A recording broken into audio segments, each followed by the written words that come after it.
不同的体验，为了要让中部的车迷会当更较晚来体验 F1 赛车，新历3月初8，台中市市政府头一届在市政路放假办 F1 表演比赛，市长罗秀燕特别西装打扮做车手，坐赛车模仿器来体验伫路的赛车，感受 F1 赛车大马力，也有细烟可爱的离心力。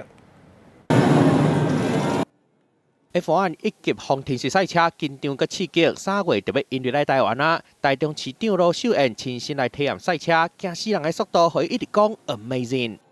不只是机器带动，市长也跟着带动。罗秀燕讲，捌体验过这么紧的速度，算甲足欢喜的。F1 赛车是世界高级的比赛，中华民国文化休闲运动协会甲表演赛引入来台湾，3月伫台北、台中起过。跟大家报告，是的。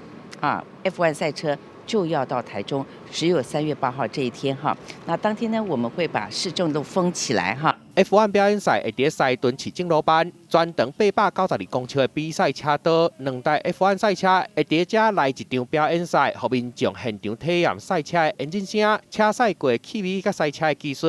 市政路到时阵会封路办表演赛。的目的就是能够让这样子的一个赛事，这样高规格的赛事，用接近城市居民的概念，在城市街道。 台湾头一届办 F1 表演比赛，互车迷拢足期待的记者综合报道。